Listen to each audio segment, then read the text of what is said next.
Hello, hello, and welcome to the Pert Ale, a solo basic fantasy RPG podcast. I'm your host, GM Wolfgang. Last we left off, we were here in this corridor here to the south, based on our orientation. We have north, south, east, and west. I will try very hard during the uh, recording of this to be accurate on that. I have listened to the last episode and I often called this east, and when the map is turned in that direction, it's tough. We have our friend behind us here. Uh, well, I can't separate him at the moment, but he is Magenhild the Mighty, and he was a soldier that we ran into when we were exiting Morgansfort. And he also wanted to come along to this exploration of the old island fortress, but couldn't leave when we left. Then we had the incident with the Sturge, then the Cecilia, the worm thing. Um, but we left after the Sturge incident and rested, and then came back, and then we ran into the Cecilia, and then we ran into Magenhild, but Magenhild says that he has a recruit with him that he has heard screaming. So that's concerning. And based on my notes here, it looks like he's gone 130 feet into the dungeon to the west, and he's likely low on water. And he's not been back to town. He's probably okay on rations because he's only been here for 3 days. But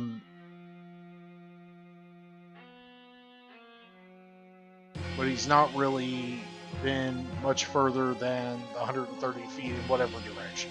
That was just the number I rolled on the dice. And so now we're in this area, and it looks like there are cells in this area. Alright, so what we have here is a corridor. This is a 50-foot long corridor lined with cells, 3 on each side. The iron barred door from the third cell on the right, which we determined to be this one here, lies twisted in the middle of the corridor floor. So, Aldrich and Magenhild are going to explore the corridor of cells.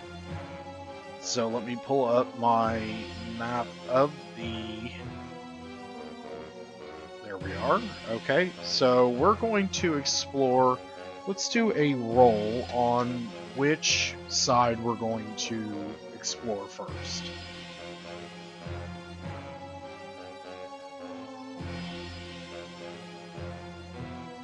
Alright, so rather, since it's a 1 or 2 option, we're going to do a random number. This is numbergenerator.org. So 1 of 2, so basically a coin flip. Let's say 1 for the left side and 2 for the right side, and go. And stop. So we're going to explore the left side first. Okay, alright. That's a good call, I think. Let me pull up my... Okay. Alright, so Aldrich and Magenhild approach the cell up here. I kind of want to, make it very clear where they are, where they're stopping to. Alright, so it looks like this one is... Okay.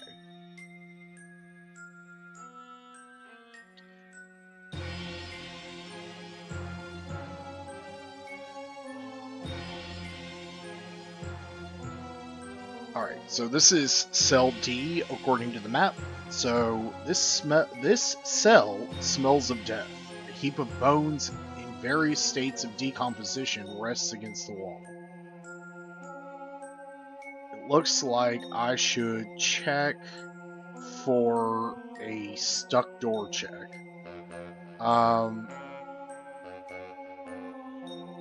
Tell you what, let's ask the Oracle whether or not it's locked. You know, I'm going to kind of ignore some of this.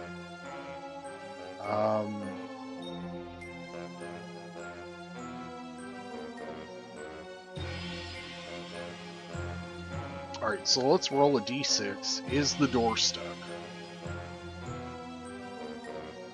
2. Yes, the door is stuck. Okay. Probably should have asked if it was locked first. So, is it locked? No, but it is stuck. Okay, so that's good to know. It's not locked, but it's stuck, which means that I need to roll a d6 on it being stuck. And Aldrich is going to do the initial check. Yeah, he's got the better strength modifier, so let's go ahead and roll a d6 and see if he is able to unstick the door. 6. So just flat out, that door is stuck. But let's try Maganil. Maybe Maganil has a better, has some better luck with the door. 4. Nope. We have just not been able to open the door. Okay. Now, should we move forward or should we try again? That's a good question here. Let's ask the all-knowing Oracle. Oh, great Oracle, should we try again? Yes. Well, it's yes and. Oh, you know what? I did not. Womp womp. Kind of messed up here. I tried to screenshot the Oracle, did not include the optional rules. So let's roll again on it. Nope. I need 2d6.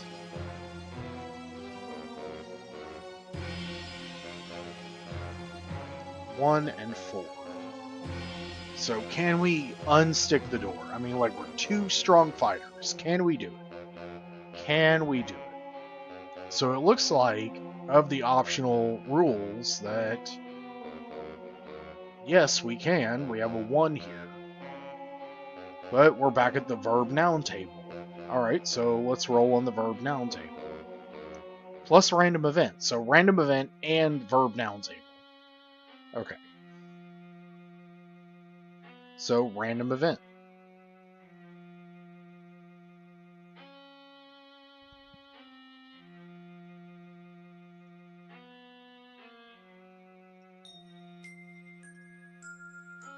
$11. Magical phenomenon occurs. Okay, we're kind of in the dungeon now. Aldrich has encountered a Sturge. He's encountered a Cecilia. I don't know if that's right or not. A big worm thing. So magic phenomenon occurs. Okay, let's just kind of roll with that. So we had a yes and verb and noun.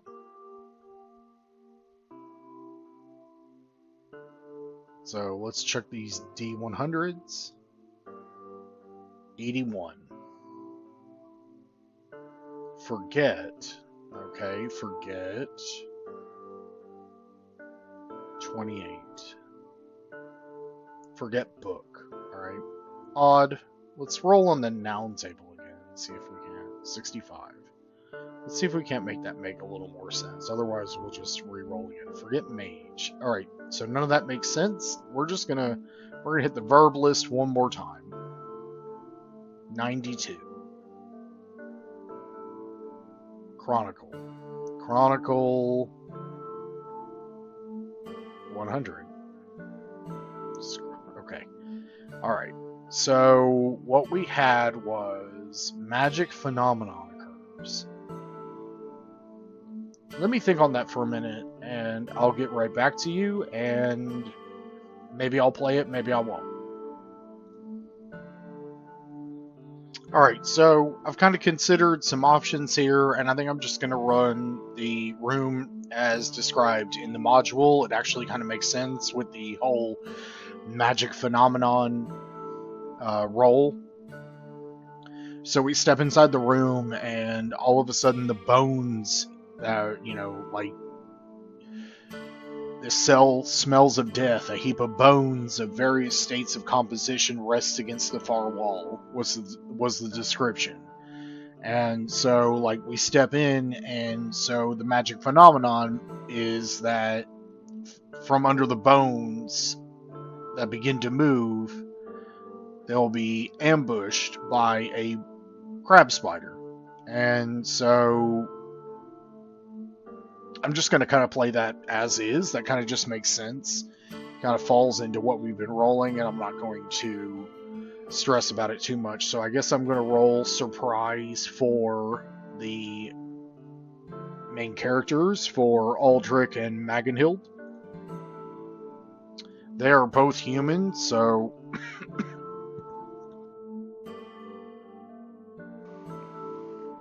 so it's just a 1d6 and a 1 on 2 for surprise for them. So if it's a 1 or a 2, they're surprised, otherwise they're not. 4, they are not surprised. So here comes this giant crab spider. Let me add this asset into... Well, let me unfog as well.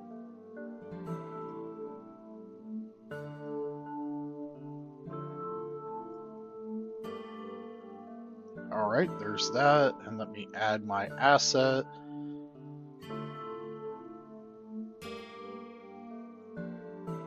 Okay, so I found a spider. This is courtesy of Paperforge. And, it's a spider. I don't know what a crab spider necessarily looks like. I would have to Google that. I'm not familiar with some of the more illustrated, bestiaries that are out there. But here we have just kind of this light colored spider. It said it was milky white. This looks good enough. Maybe like sour milk, but anyway, we're not. The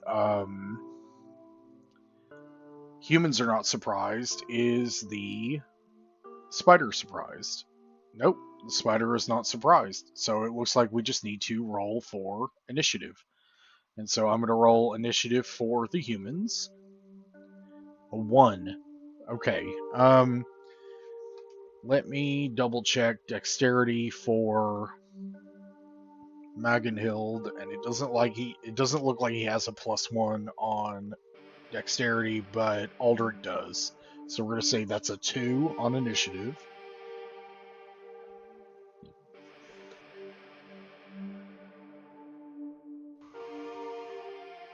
So let's check the crab spider. 3. Alright, so it looks like the crab spider is going to go first. So we're going to pull up initiative. Let me add this cat to initiative. And Aldrich and party rolled a 2, and our BC rolled a 3. Okay, so that is initiative, and tell you what, we only have 2 characters. Why don't I roll a initiative for Magenhild himself?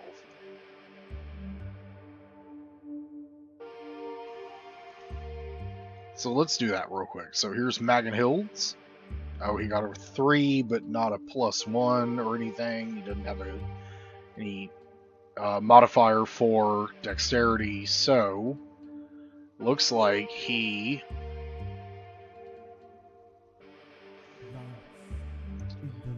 can I add Magenhild separately?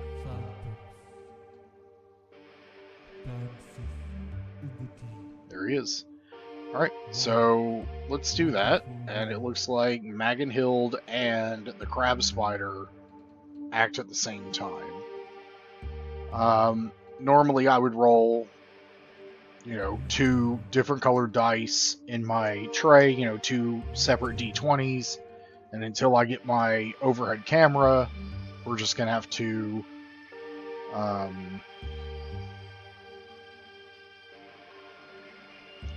have to play with the dice tray we have here. It looks like technically Magenhild has the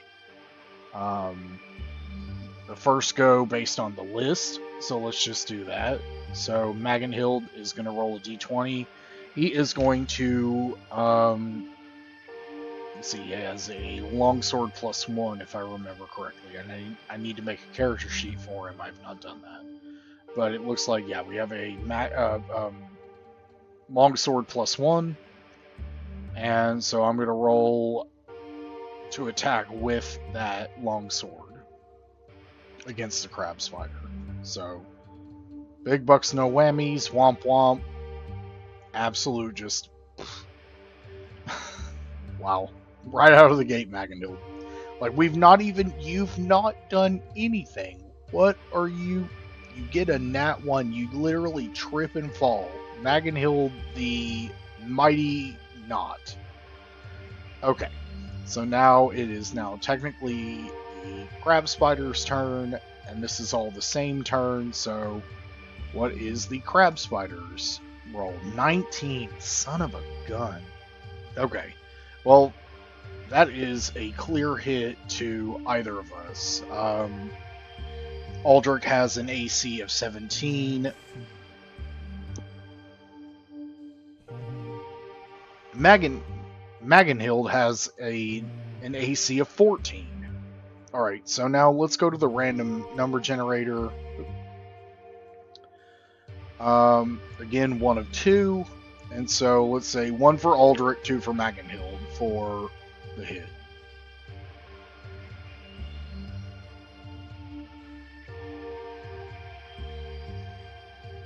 Alright, so Magenhild. Magenhild's going to get hit with this attack. Oh, jeez. So it looks like it has one attack. It's bite, which is a 1d8 plus poison. So I'm going to have to make a poison saving throw for Magenhild. He's a fighter level 1. So let me pull up my saving throws real quick until... you know what? Honestly, they should be the same as Aldrich's because there's no racial difference here. So that's just a saving throw versus death. Okay. Alright, so let's make a saving throw for Magenhild on poison real quick. Alright, so...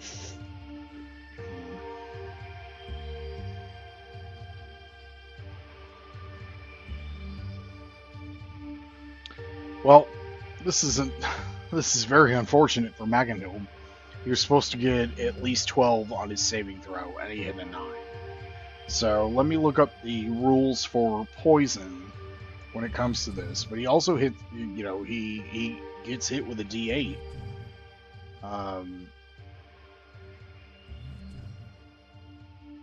Yeah, so let's roll damage. Magenhild may not be with us for very long, so let's roll our D8. Of course. And he's a level 1 character, so why would he have more than... Let's see. His HP is... I don't have his HP, do I?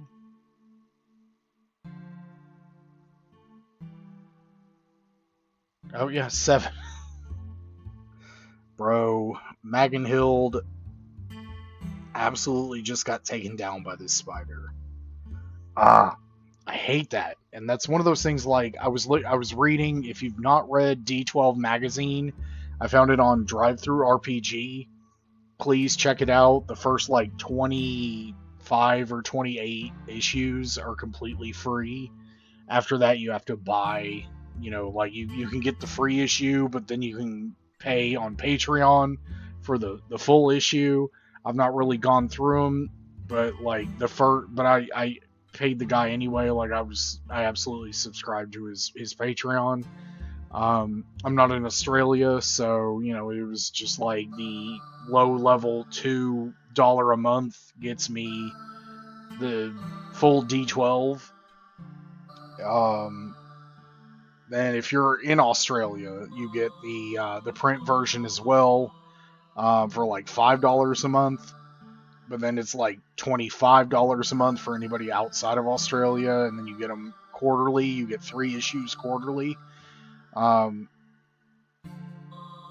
anyway, like maybe instead of him dying, there was a table for like a life, you know, like a death-defying injury. Like maybe he loses an arm or a leg or something. I would hate to lose Magenhild so early. So I'm going to consult the death issue of D12. I think it's issue 2. So I'm going to pause here just long enough to look into that, and maybe I can like salvage Magenhild. But like, dude just died right out of the gate. And, you know, I hate to do that, but at the same time, you know, I want to play the rules. You know, when I play with my son, because I play with my son and my fiance at home, and we don't die. We go unconscious. You know, it's kind of like a JRPG, a Japanese role-playing game, where like you just go unconscious, and then you wake up where you were last, or your last save, or whatever. And then I also kind of like fudge rolls that don't kill my party, because I know that my 9-year-old especially has an investment in his characters. He plays 2 characters. He plays a fighter and a thief.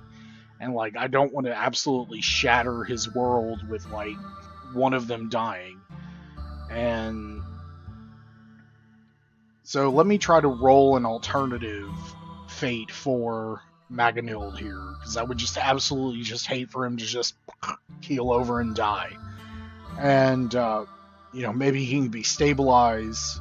We still have the poison to contend with, but like, it looks like, you know, right out of the gate, the bite just got him real hard. So let's look at that table, and I'll be right back. All right, so here is D12 Magazine issue 2. This is available for free on DM Yum's website, and I will link in the description. But it is absolutely just the death issue, as noted here. And there are, I'm not gonna like scroll through the whole thing. I'll pause until I get to where I want to go. But there is several things related to how death is dealt with in a tabletop role-playing game. So yeah, I highly recommend checking this out.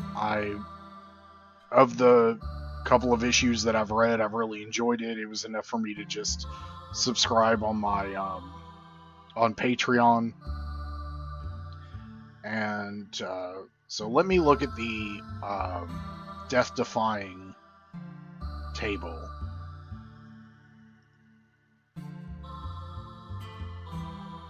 Okay, so here is the death-defying injuries. Again, I don't feel like I have any issue showing this to you. It's available for free on DM Yum's website. So I think that, you know, rolling on this D12 table here, that Magenhild suffers some sort of like serious injury, but doesn't necessarily die. And I think that's a good, fair way to like move the story forward. I'd been thinking about that, oddly enough, because I read this issue today. I was thinking about, like, what do I do if one of my characters die? What do I do to, like, I guess I just play it as rules as written, and that's fine, just play it raw. But at the same time, like, you do put effort into a character, and so like when it's faced with death so early on, you know, like I've made a story with Aldrich, and then all of a sudden Magenhild comes in, and then with just the next episode he dies. So it's, I kind of want to like supplement that as best I can, and like I don't want him to die, I really don't, you know, but I'm not a cleric, I don't, you know, maybe I can drag him to a cleric, you know, back to Father Thelbane or Father Cormac or whomever who can, you know, do some sort of clerical spell over him to like heal him. But you know, just right out of the gate, first encounter with a with this spider to just die is kind of, it's disheartening. You want to keep your characters, you invest time and energy into your characters. So anyway, so we roll a d12 on this injury table, and so like weakened, blah blah blah blah blah. Alright, so let's roll a d12 on our, I'm going to put this as always on top so we can watch it. So here is a d12, and let's roll to see what kind of disfigurement he gets instead of like dying.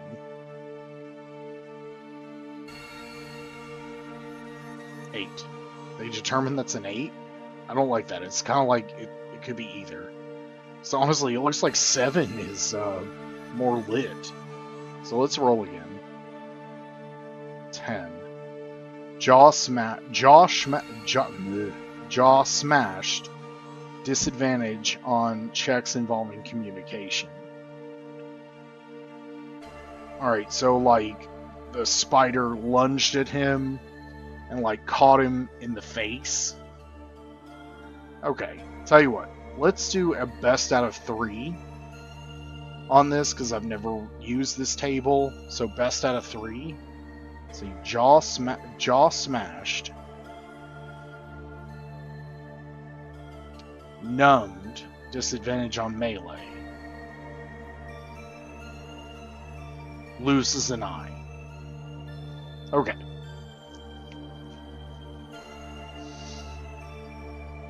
So we're going to consult again on our random number generator. This time 1 of 3.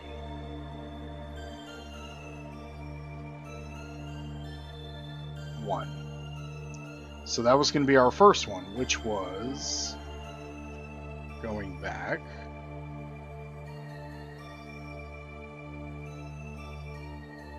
I don't know where it went. There it is. Okay. Which was 10. Jaw smashed. Disadvantage on checks involving communication. So ultimately, what this means is like the character is still mortally wounded and unconscious, but once rescued can be taken back to civilization so they can heal. But they also are like, he will now be permanently disfigured. He cannot speak well, so any checks that I make concerning him,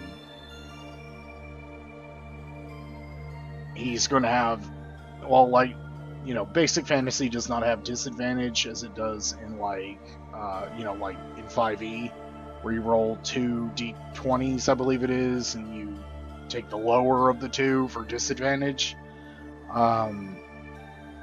So this like -4 penalty makes sense for, you know, now his whole mouth just got smashed in.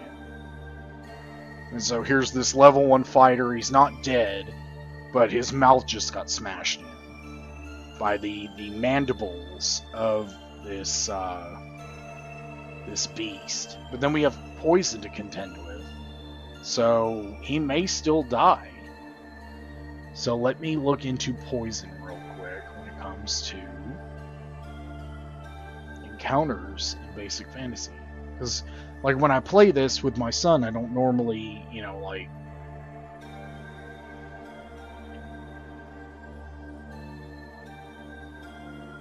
I don't normally throw the whole kitchen sink at him.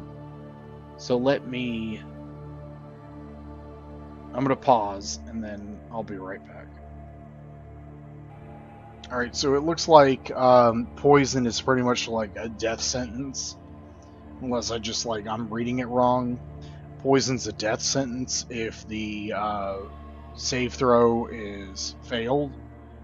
And since we're going with the fact that he just got his jaws crushed by the mandibles of the spider, I'm gonna kind of like ignore the poison. Although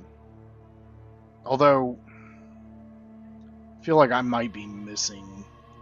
Let me reread. Yeah, the description for a giant crab spider in the game are very clear that anyone bitten by a giant crab spider must save versus poison or die. So I'm going to, having just rolled this different fate for Magenhild, that he's absolutely unconscious. So I'm going to take him out of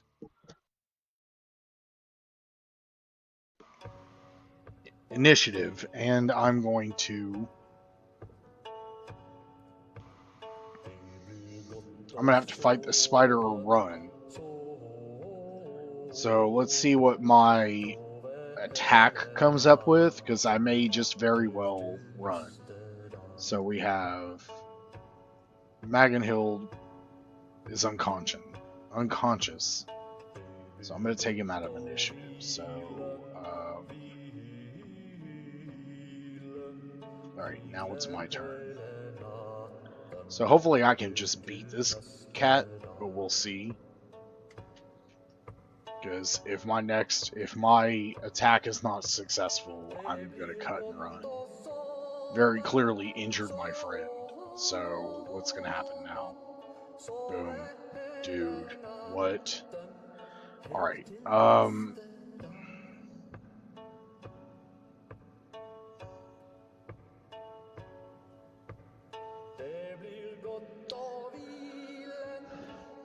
I've one of two options here. I can just turn around and run now. That puts it at the spider's initiative, and it gets a +4 on attack if it chooses to attack. And obviously, I just kind of need to roll on the attack. Or I can kind of wait it out and maybe run on my initiative time. So let's see what the spider gets. Okay, alright, so a 6. That's good. Alright, so I may just hang around. Tell you what, let me roll on my initiative again to see what happens. Or, my attack. Roll on my, anyway.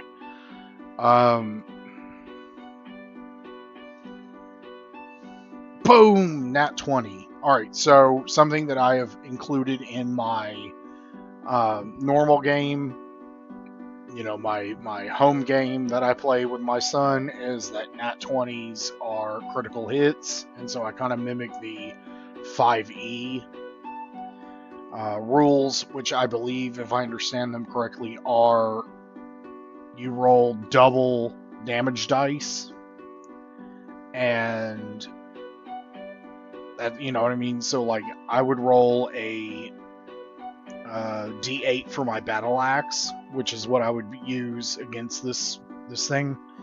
And so I would roll 2 D8s, and that would be the whole of my damage. So I'm going to go ahead and use that.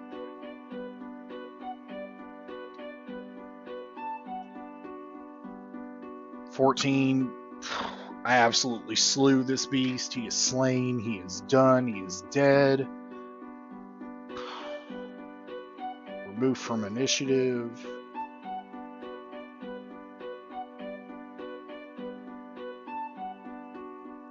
And add a color ring. Man, I got lucky on that. I really did.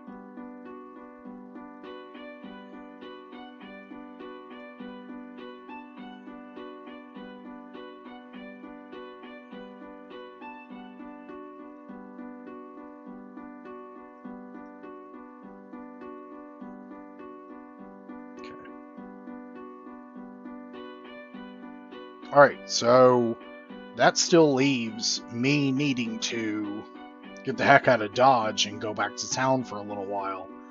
Magenhild may not come back with me if, like, how I'm interpreting what happened is that, I mean, this is a giant spider. It's, let me go back to the description and the basic fantasy rules.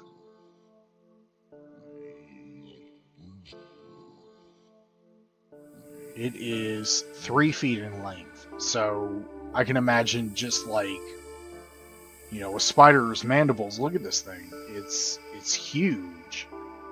Like anything like that, just coming up and just like smashing you in the face. And just, sorry, I'm not trying to hit my mic, but just biting you right here. Like a good chunk of your teeth are gonna get removed. And just absolutely just decimated his face. So I'm going to drag Magenhild back to town.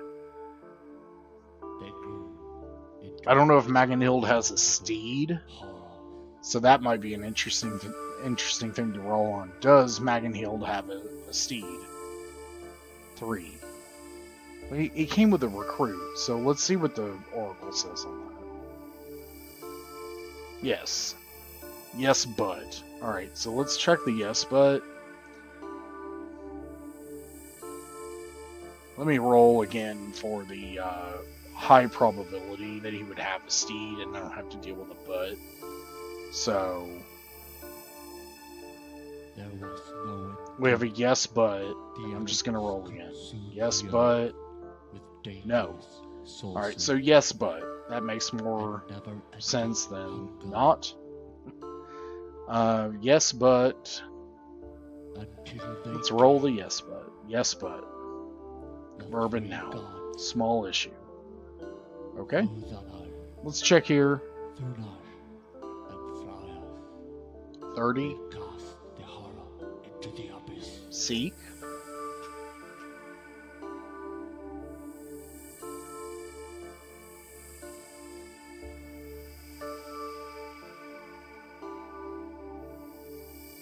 Seek trader.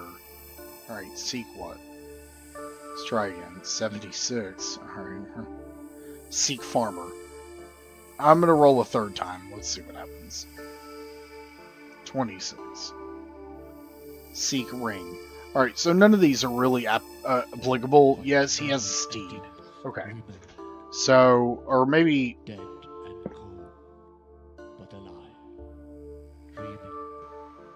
Maybe the first one, seek trader. Trader, Trader, means that like maybe the horse's shoes are worn. And so, okay, so let's go with that. Seek trader. So, Magenhild has a horse that somehow Aldrich didn't see on the way in. So it's a hidden horse. So let's work to drag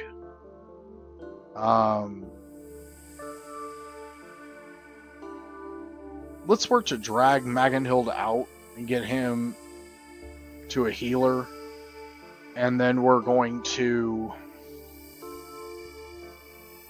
I'd like to figure out what might be wrong with the horse, right? So it sounds like the horse's oil didn't get changed, or his tires are threadbare.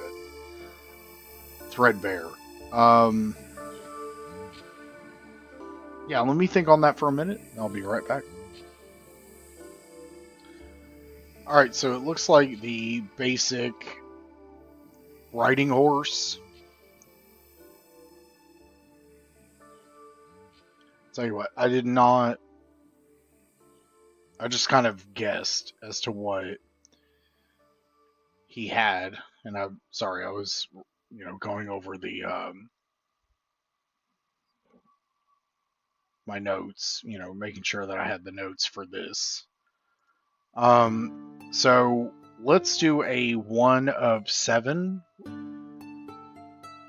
random number, because there are 7 beasts of burden in basic fantasy. Actually, let's do a 1 of 6. So honestly, I can just roll a d6. The reason being is one of them is camel, and camel just seems weird in a temperate climate. I mean, I guess he could, but let's see what of 1 of 6. So let's just roll a d6 and see what kind of animal he has. 5, which is 1, 2, 3, 4, 5. So he's got a mule. So the mule normally moves 40 feet in encounter, which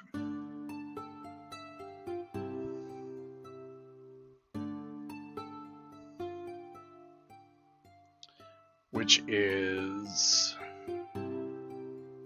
24 miles in a day, which I think is actually the same as my pony.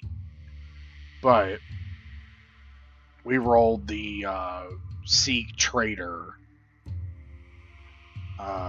dice rolls, so that to me means that, like, this...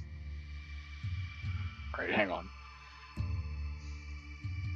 This donkey, right? That's what... No, this mule. This mule has not been very well cared for. Or is maybe, you know, it may not be Magenhild's mule. Maybe it was a pack mule. And it was part of, like, the... You know, because he's a soldier at the fort. So maybe it was just a pack mule and that he was not very well taken care of. So let's figure out of that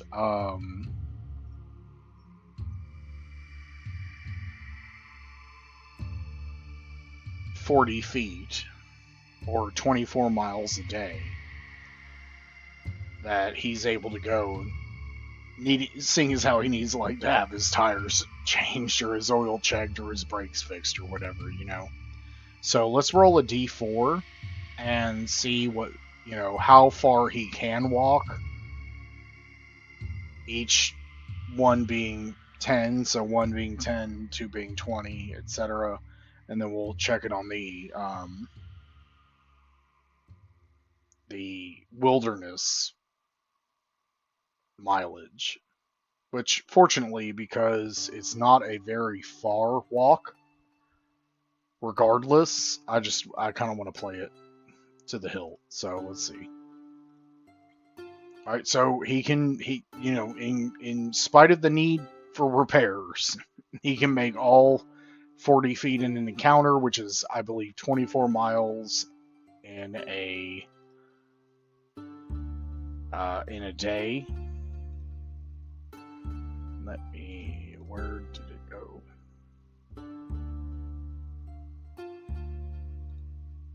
Yep. So 40 there, and then we're going to check the adventure.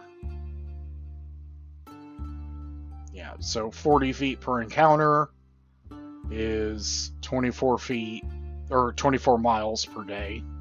So we're able to, in spite of the shoddy shoes that are on Magenhild's mule, we're able to get... Sorry, I just meant to kind of, like, drag it again. There we go.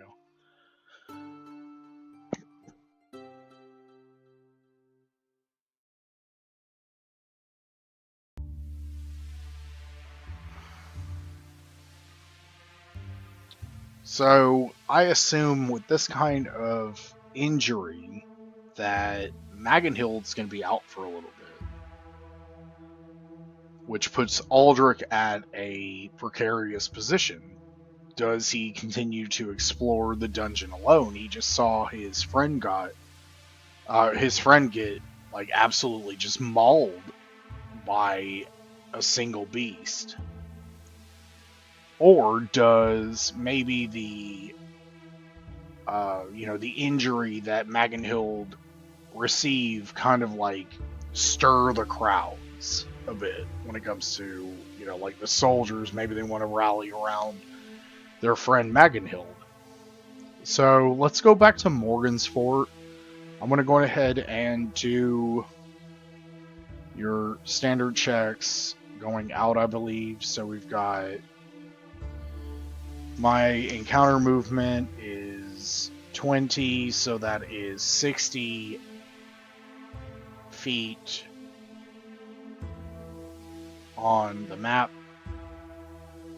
per round, or per, I think it's per round, whatever I'm trying to say. He can move 60 feet before it's, no, so that's per round, per turn, he can move 60 feet. So I will have to check after 30, or I'm sorry, jeez, after 3 rounds, after 180 feet, I'll have to check for another wandering monster. So let's just hope that the dice are kind and that we just continue to move forward and we're able to get Magenhild out soon. I don't think this is 180 feet, but we'll do it. So this is 1, 2,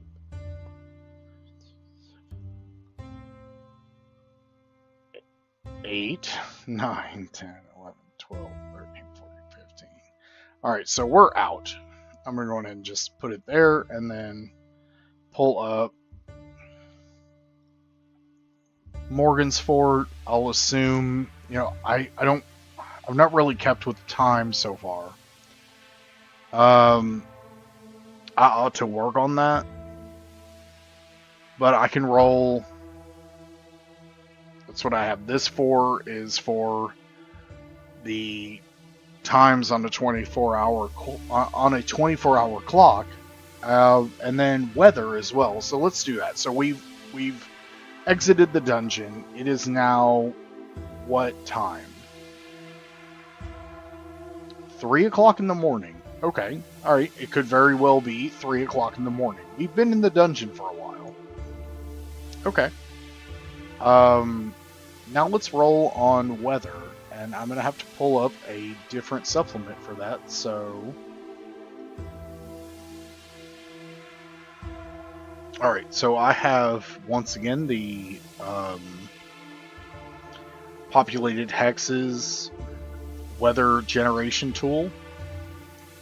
And this is, I believe, all under the assumption that it's a temperate climate, which is where we are. So I roll on a d20 on whether or not it is clear or cloudy.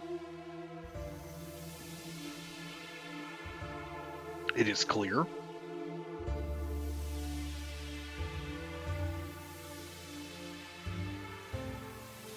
Okay, here's the chance of precipitation in a temperate climate, so hang on.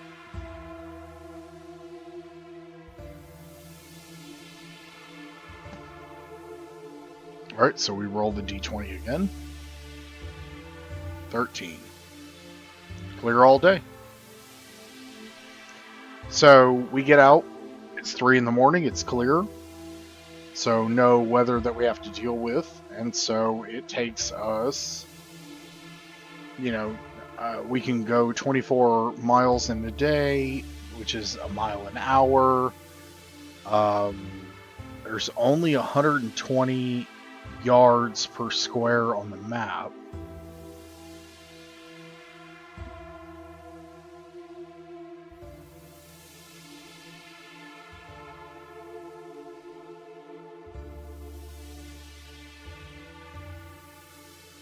So let me check the map.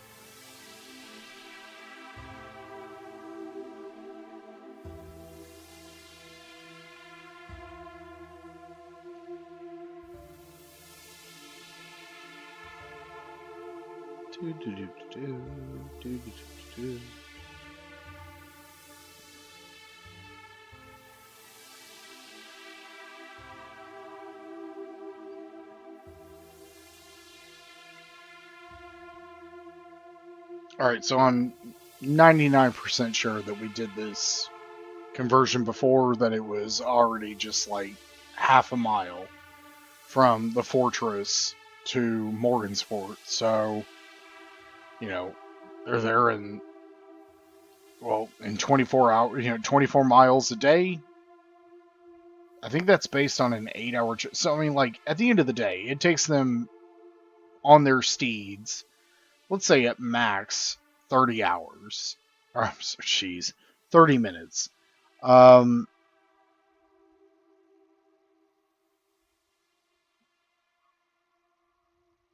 so with the boat ride and all of that to get from the um,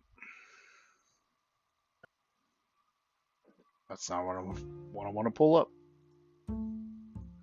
To get from here to here and all of that, let's say a total of 45 minutes. Plus the time that it took to get out. So the characters are out, and now they're back in Morgansfort. So let us. Nope. Not on that owlbear. Let's change our scenery back to Morgansfort.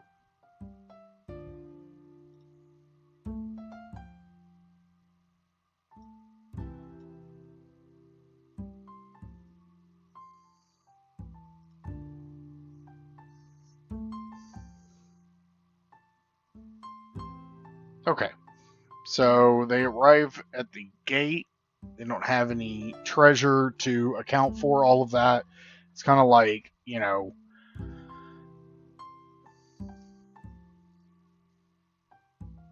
Aldrich, just rides in and he's super excited and excitable, and he has to see a priest. He has to see a priest. Now, his friend has been injured, and of course, the guards at the gatehouse here are going to recognize Maganild. So,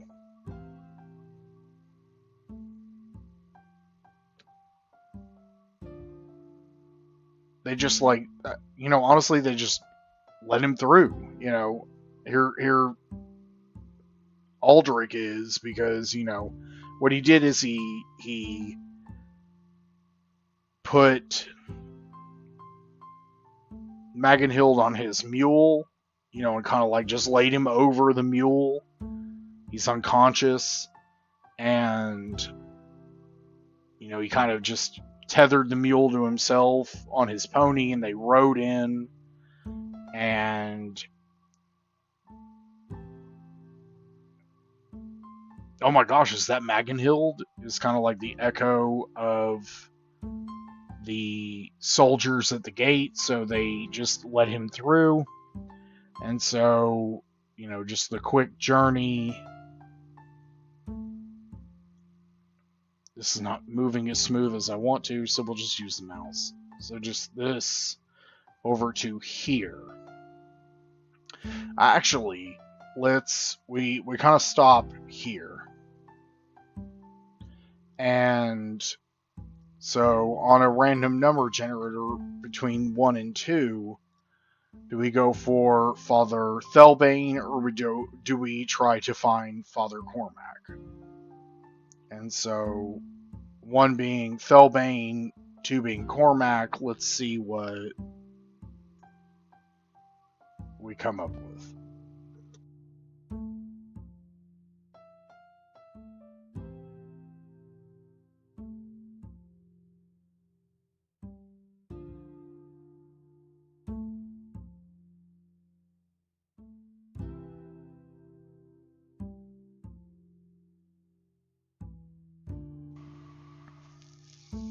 Okay, so we're going to look for Father Cormac. So we're going to head right into the Toothless Dragon. Now, we have no idea whether or not Cormac is there. And so, I'd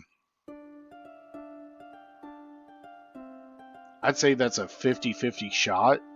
Well, we left at 3 a.m.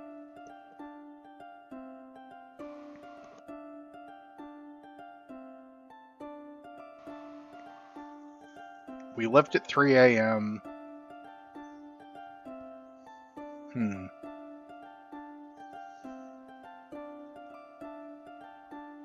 Alright, so we left at 3 a.m. from the dungeon, from the fortress. Now, let's try to figure out what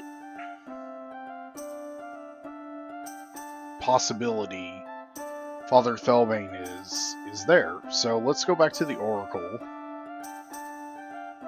And so I need to add some assets here. I don't think I pulled up the right thing, because normally there would be the assets needed on this scene. So let me fix that. Let's start with there. I'll fix that, and then I'll be right back.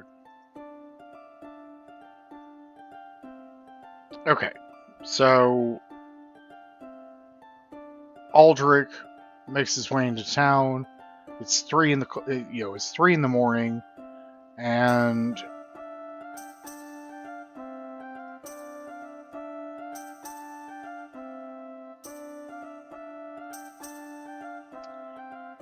he makes his way to the Toothless Dragon, and he comes in.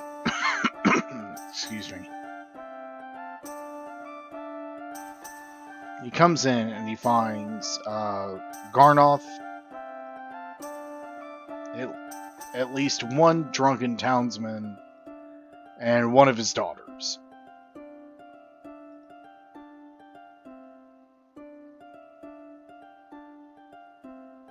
And so Aldrich approaches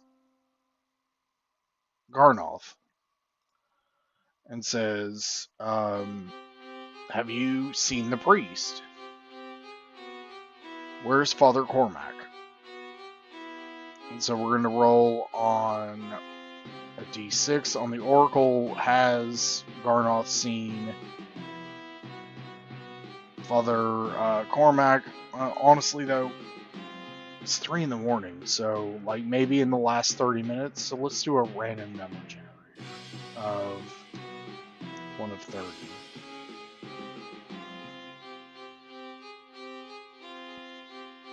Well, let's see if it's a yes or a no. Then we'll do the... Alright, so 1. 1 is a yes and. I don't want to get into yes ands. I think I'm just going to take it as a yes.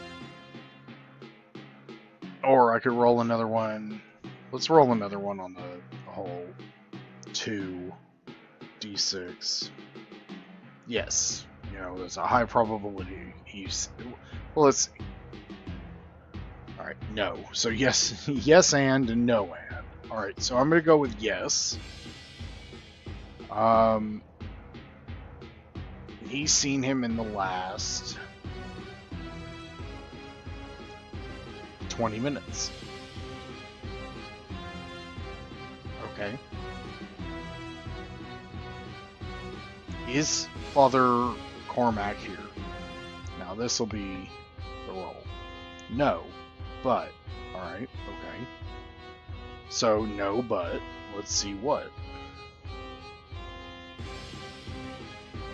So no, but.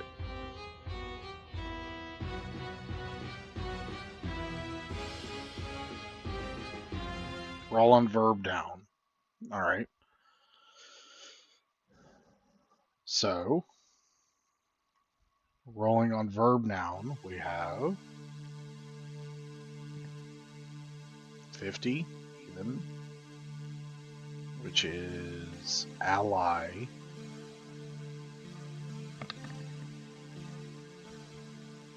83.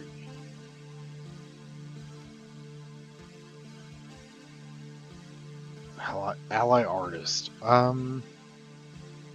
I may stick with the ally part. So it looks like Father Cormac left like 20 minutes ago. Or so. You know, back well before they had, accurate time. Yeah, I saw him literally just a couple of minutes ago. Just missed him. So, ally. Alright, let's keep with ally on the verb table. Artist, alright, we'll hold for just a minute, just kind of see where it goes. But So maybe Aldrich steps out and calls out for Father Cormac. Like, we have no idea where Father Cormac stays. And so he's clearly not over here at the Iron Helm. And Thelbane and at least the other, like, acolyte that we've spoken to has been clearly not on Father Cormac's side. But we need a healer and we need him now. So maybe Aldrich goes outside and calls out for Father Cormac and gives it a little time before he goes and raps on the door of St. Quirrell. That's a possibility. Let me think about how I want to run that. Because I may want to... that makes total sense. Like, the guy that you consistently run into here is all of a sudden not there. But it's 3 o'clock in the morning. And that kind of, that totally makes sense. But where are you going to find this guy? You don't know where he stays. And so maybe the Reformed priest can still help you. So I'm going to operate under the assumption that Aldrich is very concerned about Magenhild's disposition. He just watched this guy who he just met, who wanted to go out on this quest with him, like, get mauled by a giant spider in the face. He is he's unconscious, and so we're gonna, Gornoth was not very helpful, and so we're gonna kind of step outside, and then let's roll a d6 with, let's say, a likelihood that he can get a hold of Father Cormac. If not Father Cormac, we had, what was the roll that we... Sorry. Pull this back over here. We just made a roll on Ally. So we have something to fall back on with that. So let's roll a 2d6 on... Well, it's kind of a 50-50 shot. Let me go back to the...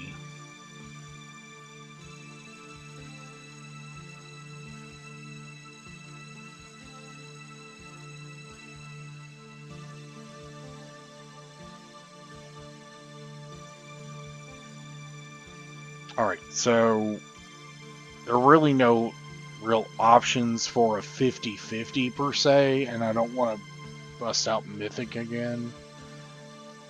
I may, though. Let's see what happens. So I'm going to roll 2d6 on the Oracle.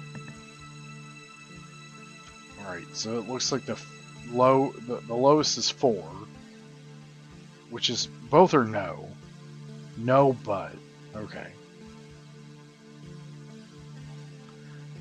Alright, so no, but if I don't have a good roll on the verb noun table, it's going to be no, but an ally being the one that we got before. So no, but. Let's roll a d100.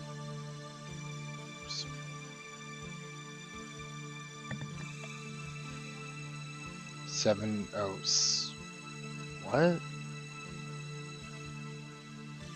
Oh, 17. Really, it looks like the 70 is highlighted, but the 10 is not. So, alright, so 17. Teach. 2.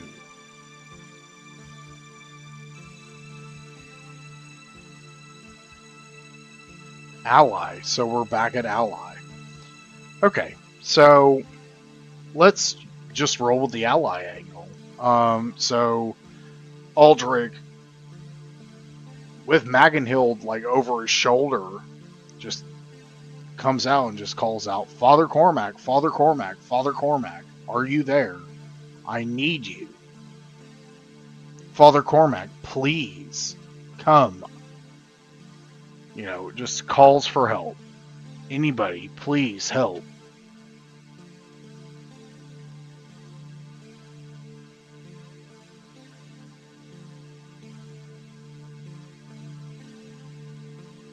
And so, out of the Chapel of St. Quirrell emerges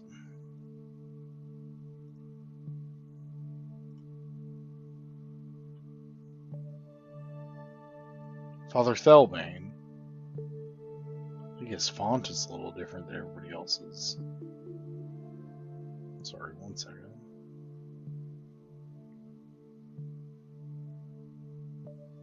Yeah, quite a bit.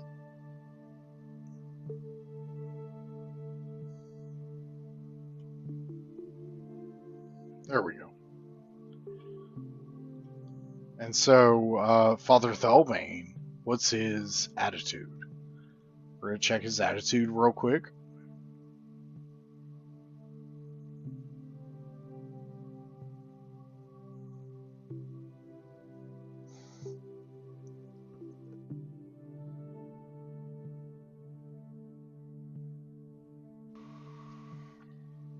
Alright, so we need to roll a d12.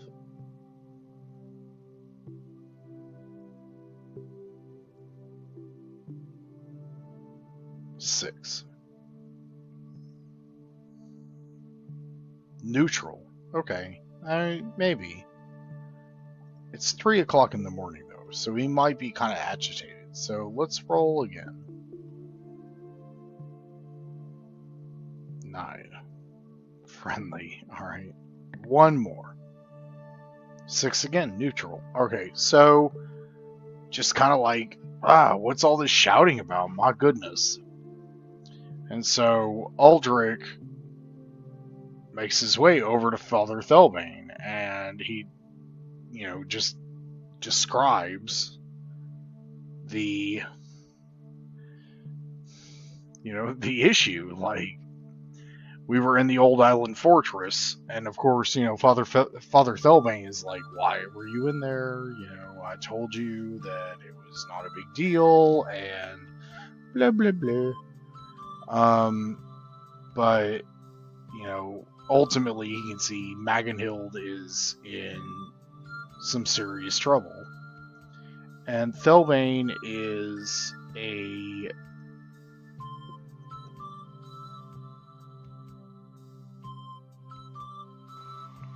level 6 cleric. So let me cross-reference the spells for a 6th level cleric real quick.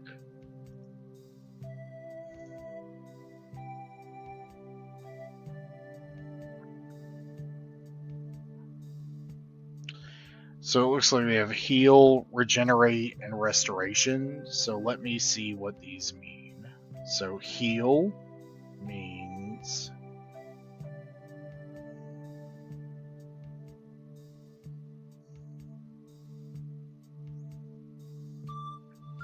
heal enables the caster to wipe away injury and affliction, immediately ends any and all of the following adverse effects: blindness, confusion, blah blah blah, and poison. Okay. It also restores 1d4 of the target's hit points. Does not remove negative levels or permanently drained ability scores. Okay. Alright, so then there was restore and something else.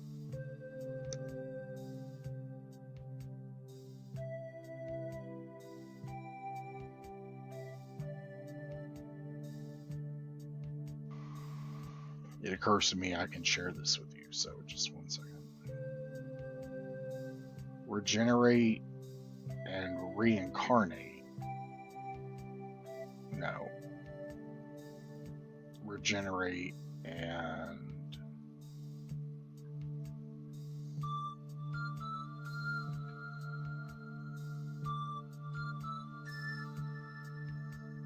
sorry, let me go back.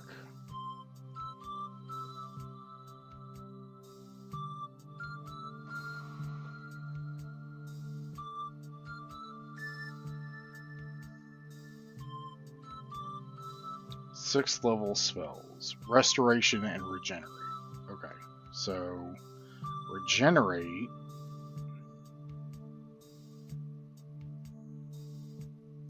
causes the subject's severed body members to grow back. Okay, alright, well that might be very well important to a guy who just got injured in the mouth. Right? So that might be very important. So we have heal that heals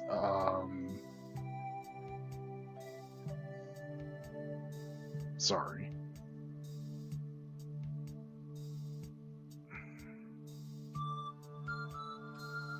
Heal. Wipe away injuries and afflictions. Immediately ends all of the following, including poison. Also restores 1d4 hit points. Okay, and then we have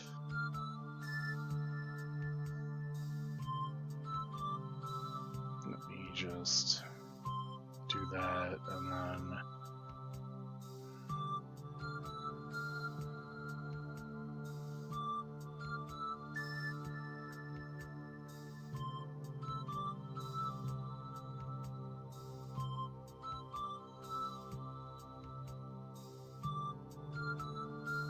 there we go.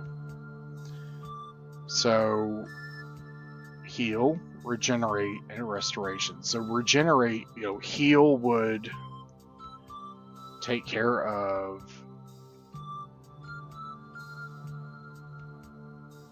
him and any status issues he has to a degree. And so it would stabilize him, and also give him 1d4 hit points. And we have regenerate. Regenerate would bring about lost limbs, and I'm thinking regenerate looks pretty good about a guy, from a guy who just got his jaw smashed in.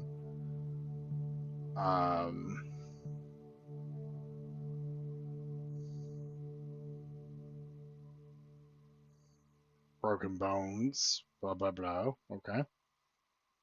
Also heals 3d8 points of damage. Okay, and then we have restoration. Let me check here.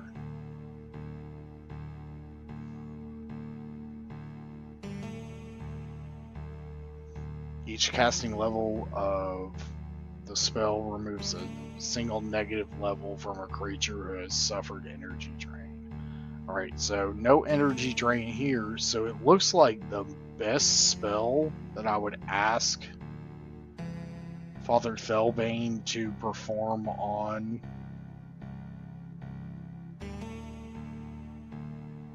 Magenhild would be regenerate.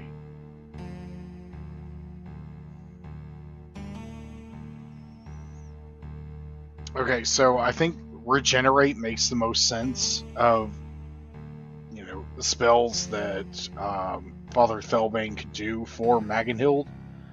But let's check Father Felbane's disposition at the moment.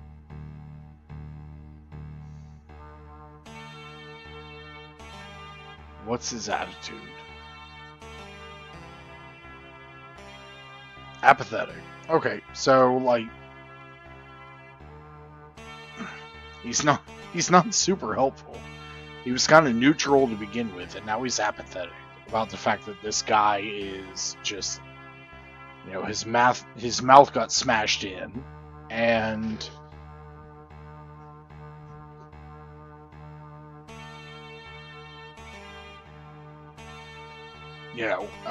So I guess, based on the fact that he was both neutral and apathetic, maybe it's one of those situations where Father Thelbane, just kind of reiterates the foolhardiness that Aldrich is undertaking. Like, I told you not to go out there, and you did anyway, and this soldier got hurt. But I will fix him. I will call upon Ta, and I will ask the almighty Ta to restore, what is it? It doesn't matter. I think it's regenerate this soldier that you've conscripted into your foolhardy and vainglory quest. And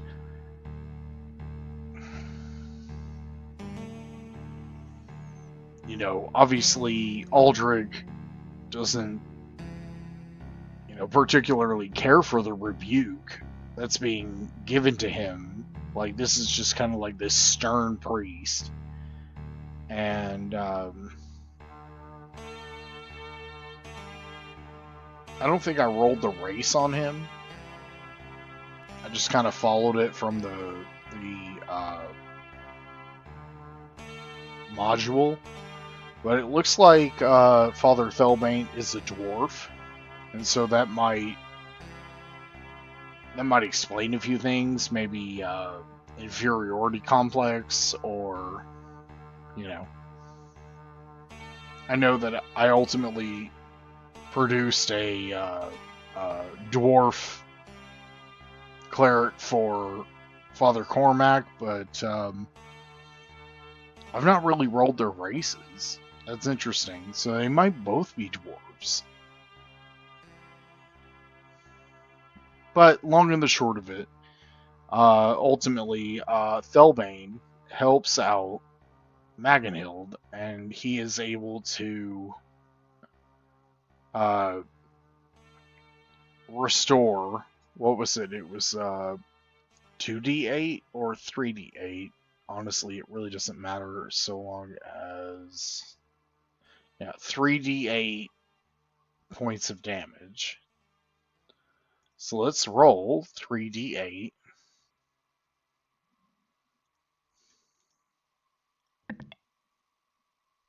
7 of 8. So that's great. 7 of 8 is great. Looks like, courtesy of Father Thelbane, Magenhild will in fact live, and not only will he live, he will not have a debilitating speech impediment. So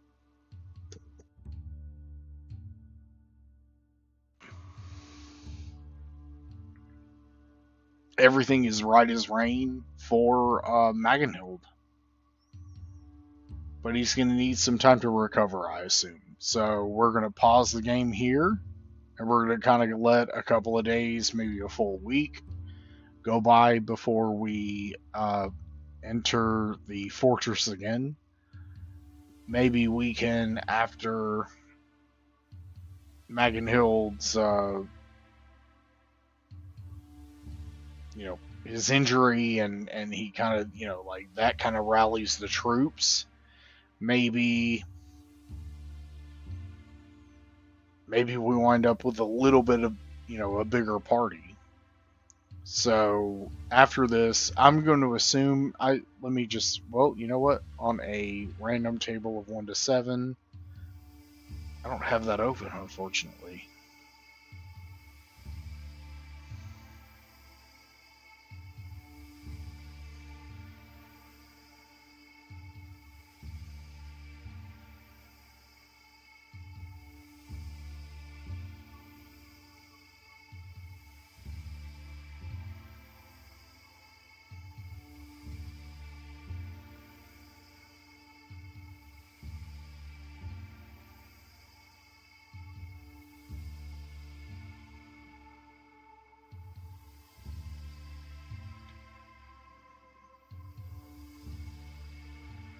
How many days a week does it take Magenhild to recover? Really, just one? Honestly, you know what? I'm not surprised by that because of the 7 HP that was restored. Tell you what, let's say 2. So a full 2 days. 48 hours, Magenhild's not allowed to do diddly squat. He's holed up at the Iron Helm. So is Aldrich. Does Father Thelbane require some sort of compensation for that? That's a good question. I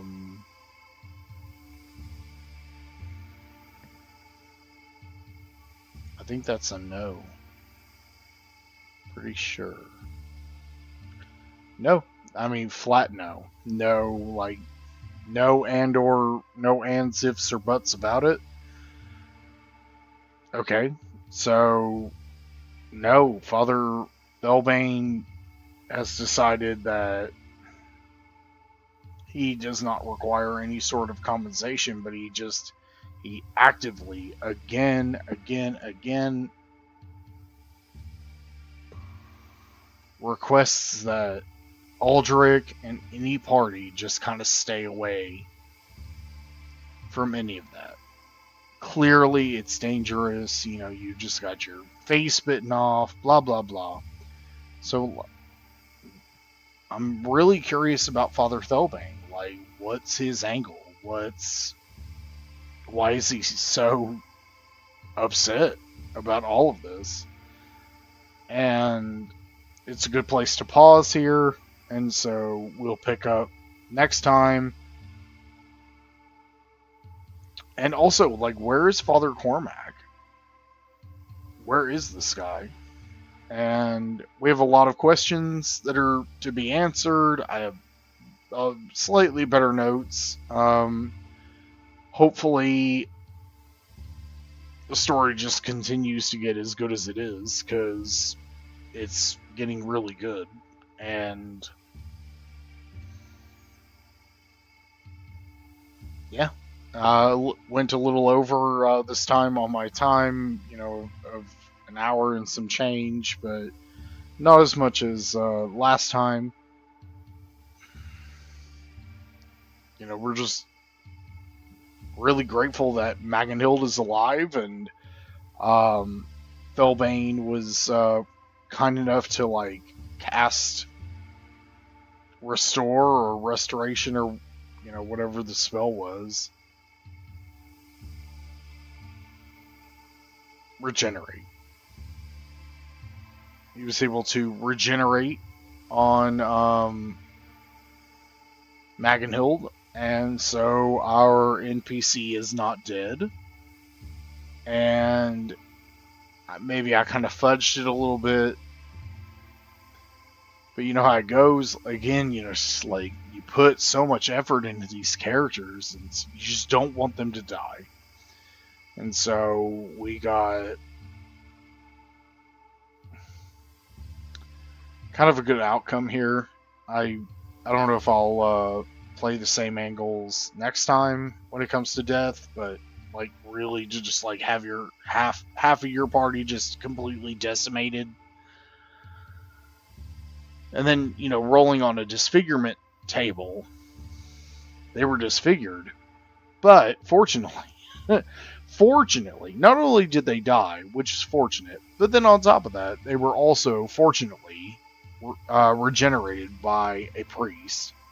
And so it doesn't look like Magenhild's gonna have any speech issues.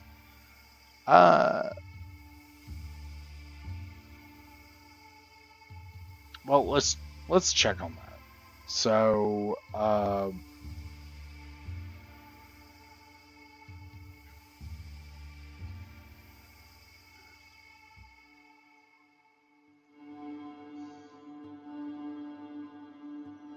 one of two. Yes for or one for yes, he will have a speech impediment. 2 for no, he won't. So no, absolutely no speech issues whatsoever. Father Thelbane's spell just fixed up Magenhild, and so that's where we sit. So, like, no harm, no foul, ultimately, but clearly, the dungeon is more difficult than we anticipated. So, the next thing that we probably ought to do is recruit other people in town, and I think that the wounding and healing of Magenhild will facilitate better or facilitate a good pool that we can come up with at least one other person, maybe two. I don't know. I need to make Magenhild an official character sheet. I need to fix Aldrich's character sheet. But with that, I am out.